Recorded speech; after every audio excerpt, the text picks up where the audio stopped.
बिहार की बाजी किसके हाथ जाने वाली है, अब से थोड़ी देर में स्पष्ट होगा। दरअसल काउंटिंग की प्रक्रिया शुरू हो चुकी है, बैलेट पेपर खुल चुके हैं और अब से थोड़ी देर बाद ईवीएम खोली जाएगी। लेकिन अपडेट आपको बता दें, पल पल आंकड़े बदल रहे हैं, उतार चढ़ाव हो रहा है और कौन सा राजनीतिक दल इस बार बिहार की सत्ता पर काबिज होगा, अब से थोड़ी देर में पता चलेगा।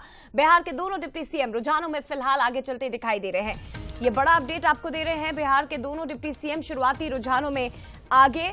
भाजपा कोटे से दोनों उप मुख्यमंत्री जो पहली बार डिप्टी सीएम रहते विधानसभा चुनाव में समर में उतरे हैं, दोनों फिलहाल आगे चल रहे हैं। तेज प्रताप यादव महुआ से पीछे हो चुके हैं। इधर चनपटिया से जनसुराज पार्टी आगे चल रही है, सहरसा जमुई से बीजेपी आगे और लखीसराय से विजय सिन्हा जो डिप्टी सीएम है वो फिलहाल आगे चल रहे हैं। एक बार फिर से आपको बता दें, दोनों उप मुख्यमंत्री जो डिप्टी सीएम रहते पहली बार विधानसभा चुनाव की समर में उतरे हैं।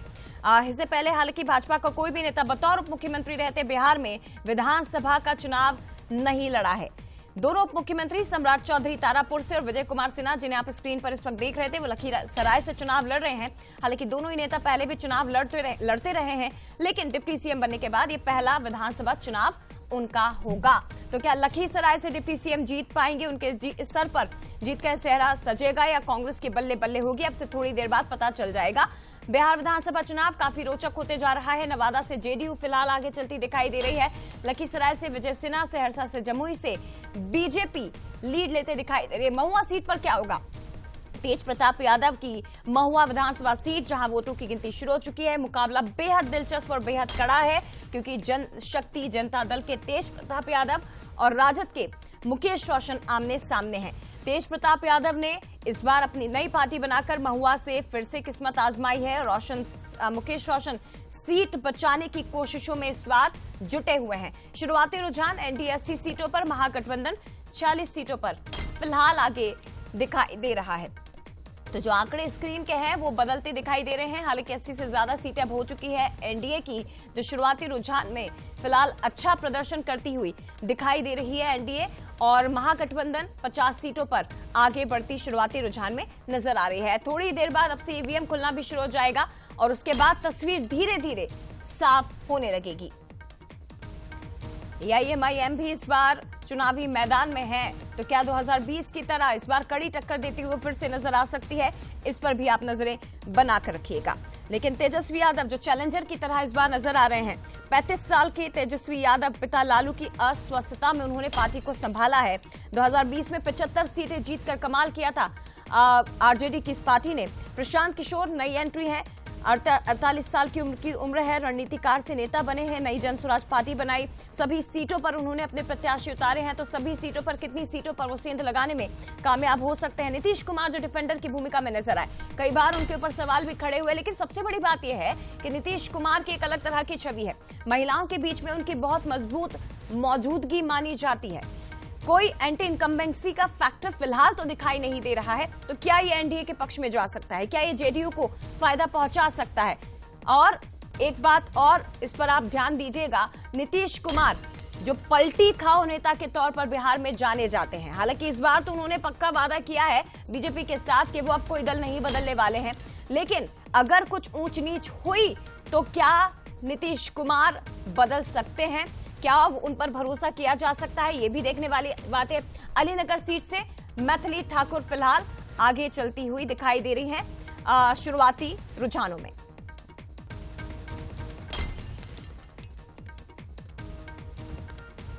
और एनडीए 90, महागठबंधन 50 सीटों पर शुरुआती रुझानों में आगे दिखाई दे रहा है। देखिए पल पल की तस्वीरें बदल रही हैं। एनडीए को 90 और महागठबंधन को 50 सीटों पर आगे फिलहाल शुरुआती रुझानों में दिखाया जा रहा है। महागठबंधन की हालांकि 51 सीटें हो गई हैं। जेएसपी 2 और अदर 5 सीटों पर आगे दिखाई दे रहे हैं। तो बिहार का ये चुनाव किसकी सरकार बनाने वाला है? बिहार के वोटर किसके पक्ष में इस बार जाने वाले हैं? बहुत दिलचस्प हो चुका है ये विधानसभा चुनाव। लेकिन क्या 20 साल तक सत्ता में काबिज रहे नीतीश कुमार एक बार फिर से यहाँ कमाल दिखा सकते हैं?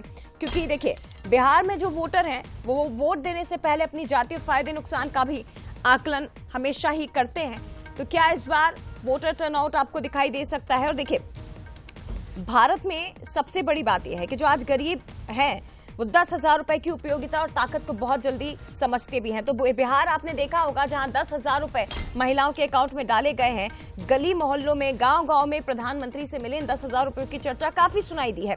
विधानसभा चुनाव से ठीक पहले राज्य सरकार ने 18 से 60 साल की सभी गैर आयकर दाता गरीब महिलाओं को व्यवसाय शुरू करने के लिए 10-10 हजार रुपए उनके अकाउंट में डाले।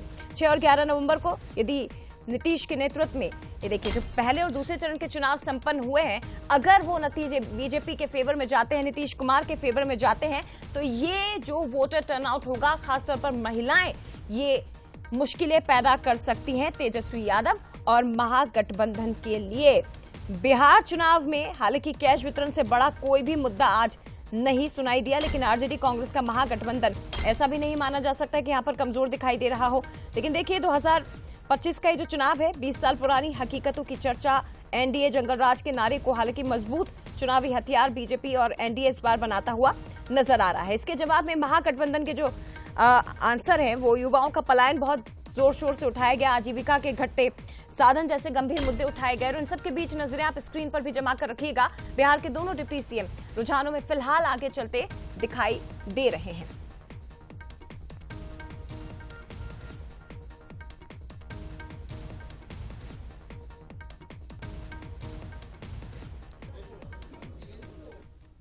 तो बार बार आपको यही हम बता रहे हैं। देखिए बिहार का जो चुनाव है दूसरे राज्यों से काफी अलग माना जाता है। कर्नाटक, तेलंगाना या तमिलनाडु से हम दक्षिण के राज्यों से अगर कंपैरिजन करने की कोशिश करें तो बिहार में दलों और प्रत्याशियों को कम पैसों की जरूरत होती है, ऐसा माना जाता है, ऐसा एक्सपर्ट कहते हैं। बिहारी मतदाता दरअसल राजनीतिक रूप से बहुत चतुर माने जाते हैं। और अब देखिए तेजस्वी और महागठबंधन को समर्थन की बात हालांकि कुछ लोग यहां पर करते हैं, क्योंकि वो कहते हैं कि जंगल राज महज भाजपा का एक प्रोपेगेंडा है। पिछले 2-3 सालों में बिहार में कानून व्यवस्था लालू के दौर से बेहतर नहीं है, इस मुद्दे को भी महागठबंधन ने चुनावी मैदान में उतारा है। और 8:30 करीब बज चुके हैं, 8:45-9 बजे तक बताया जा रहा है कि ईवीएम की मतगणना भी शुरू हो जाएगी। इधर दूसरी तरफ आप देखिए जन स्वराज पार्टी प्रत्याशी दुलार चंद यादव की हत्या के मामले में आरोपी हैं अनंत सिंह, जो कि जेडीयू और एनडीए की ओर से उम्मीदवार बनाए गए हैं। तो शुरुआती रुझानों में एनडीए को बढ़त, बिहार के दोनों डिप्टी सीएम रुझानों में फिलहाल लीड लेते दिखाई दे रहे हैं। तेज प्रताप यादव महुआ सीट से पीछे नजर आ रहे हैं।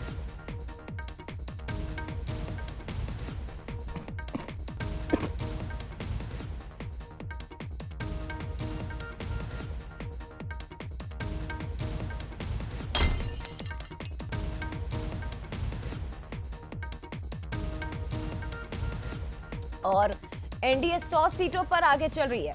शुरुआती रुझानों में एनडीए की बहुत बड़ी बढ़त, करीब 50 सीटों से ज्यादा की बढ़त, 100 सीटों पर एनडीए आगे लीड लेती दिखाई दे रही है। महागठबंधन की इस वक्त सीटें नजर आ रही हैं शुरुआती रुझानों में 55 के आसपास। ये देखिए क्या वाकई में एग्जिट पोल इस बार विधानसभा चुनाव 2025 में एग्जिट साबित होने वाले हैं? क्या बिहार में वही नतीजे आएंगे जो एग्जिट पोल में बताया गया है? क्योंकि एनडीए को बहुमत और बीजेपी को सबसे बड़ी पार्टी के तौर पर यहां पर दिखाया जा रहा है। कितना कमाल कर पाएगी बीजेपी? प्रधानमंत्री नरेंद्र मोदी सबसे बड़ा करिश्माई चेहरा, जिन्होंने मैदान में उतरकर लगातार प्रचार प्रसार किया। दूसरी तरफ है नीतीश कुमार। हालांकि नीतीश कुमार को भी करिश्माई नेता के तौर पर ही माना जाता है, लेकिन बिहार की अगर बात करें तो एक बात पर भी आप गौर करिएगा, बिहार में बीजेपी के पास ऐसा कोई करिश्माई चेहरा नहीं है जिसे आगे बढ़ाया जा सके। नीतीश कुमार को अगर आप छोड़ देंगे, क्योंकि वो जेडीयू के हैं, गठबंधन के साथ आगे अगर बढ़ते हैं तो नीतीश कुमार उनकी सबसे बड़ी जरूरत है। बीजेपी की अगर बात करें, उसके अलावा कोई करिश्माई चेहरा फिलहाल नहीं है। गठबंधन चुनाव जीतेगा पूरे बिहार में। हम पार्टी हम 6 सीट लड़े हैं, 6 सीट जीतेंगे। जीत का मार्जिन इस बार कुछ बढ़ने वाला है आपका? हो सकता है मार्जिन बढ़े, तो मार्जिन तो अब ईवीएम में बंद है, लेकिन जीत निश्चित है। 6 सीट हम पार्टी जीते हैं और गया जिला का 10 सीट हम लोग जीतेंगे। तो देखिए जीत के दावे हालांकि दोनों ही राजनीतिक दलों की ओर से किए जा रहे हैं। इधर बिहार में आप आइए तो देखिए हरनौत सीट ये बहुत महत्वपूर्ण सीट है, क्योंकि ये नीतीश का गढ़ माना जाता रहा है। नीतीश कुमार की जेडीयू का दबदबा हरनौत सीट पर रहा है। और अगर 1-2 बार की बात अगर छोड़ दें, देखिए 77 और 80 के चुनावों को अगर आप छोड़ देंगे तो पिछले 8 विधानसभा चुनावों से इस सीट पर नीतीश कुमार की पार्टी ही जीतती नजर आ रही है। 2020 में क्योंकि हरनौत सीट पर हरिनारायण सिंह ने यहां से जीत हासिल की थी, एलजेपी की ममता देवी को उन्होंने हराया था। तीसरे नंबर पर कांग्रेस रही थी। और इधर दूसरी तरफ देखें, क्या एक बार फिर से ये जीत काबिज रहेगी, क्योंकि हरिनारायण सिंह ही मैदान में उतरे हैं और सेंचुरी लग चुकी है। एनडीए की बड़ी खबर आपको बता रहे हैं। शुरुआती रुझानों में एनडीए ने सेंचुरी मार दी। 103 सीटों पर फिलहाल वो आगे दिखाई दे रही है। क्या होगा इस बार बिहार विधानसभा चुनाव में? करारी टक्कर नजर आ रही है। हालांकि फिलहाल जो रुझान दिखाई दे रहे हैं इसमें महागठबंधन काफी पीछे और करीब 12 से 1 बजे के बीच का ये वक्त बताया जा रहा है जब तस्वीर बिहार को लेकर पूरी तरह से साफ हो जाएगी कि क्या वाकई में नीतीश कुमार जैसा करिश्माई चेहरा जो मैदान में उतरा और एक बार फिर से जीत अपने पाले में कर लेता है, या फिर ये माना जाए कि 30 साल से ज्यादा की उम्र के तेजस्वी यादव जब चुनावी मैदान में उतरते हैं तो युवा वोटर उनके साथ चले जाते हैं। जो 10% का इजाफा हुआ है इस बार चुनाव में वोटर्स में, वो किसके पक्ष में गया है? वो किस पार्टी को नुकसान पहुंचाएगा और किसके लिए फायदेमंद साबित हो सकता है? महिलाएं जो निर्णायक भूमिका में है वो क्या है? एमवाई का जो फैक्टर है मुस्लिम और यादव का, क्या वो बदलता हुआ इस बार दिखाई दे सकता है? महिलाएं और यूथ, एमवाई के फैक्टर को महिलाओं और यूथ के तौर पर इस बार देखा जा रहा है, युवाओं के तौर पर, तो वो किसके पक्ष में गया है? क्या बड़े बड़े वादे जो तेजस्वी यादव ने सरकारी नौकरी के किए हैं, क्योंकि सरकारी नौकरी हर एक युवा चाहता है। बेरोजगारी बिहार की सबसे बड़ी समस्या के तौर पर महागठबंधन की ओर से उठाई जाती रही, तो क्या सरकारी नौकरी का जो प्रलोभन दिया गया है तेजस्वी यादव की ओर से, उसे माना है बिहार के युवा वोटर्स ने? जेनजी आप बात कर लीजिए, जेनजी की संख्या बहुत ज्यादा है। जेनजी का जिक्र क्योंकि राहुल गांधी लगातार करते रहे बिहार विधानसभा चुनाव में, तो वो किसके पक्ष में जाते नजर आ रहे हैं जो पहली बार के वोटर्स होंगे? इस पर भी आप नजरें बनाकर रखिएगा। थोड़ी देर में धीरे धीरे तस्वीर साफ हो जाएगी। अलग अलग सीटों पर देखिए प्रत्याशी आगे चलते दिखाई दे रहे हैं। हालांकि एनडीए ने जहां सेंचुरी लगाई थी वो वापस से 105 पर आकर नजर आ रही है। 105 और महागठबंधन 51 सीटों पर फिलहाल आगे दिखाई दे रही है।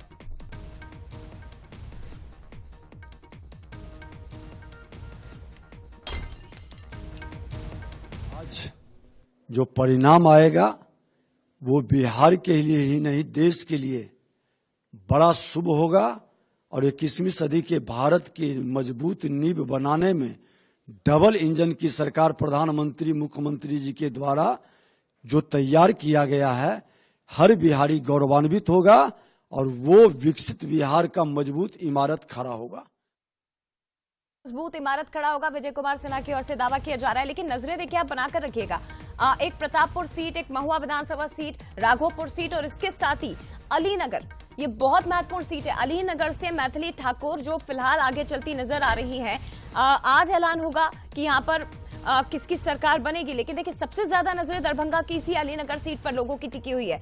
इस सीट पर हाई वोल्टेज मुकाबला है, हाई प्रोफाइल सीट है ये, क्योंकि बीजेपी ने पहली बार राजनीति में उतारा है लोकप्रिय लोक गायिका मैथिली ठाकुर को। वो इस सीट से बिहार विधानसभा चुनाव से अपनी राजनीतिक पारी की शुरुआत करती जा रही हैं। सबसे युवा विधायक के तौर पर वो सामने आएंगी अगर वो यहां से जीत जाती हैं, जबकि आरजेडी ने अनुभवी नेता विनोद मिश्रा पर दाव खेला है।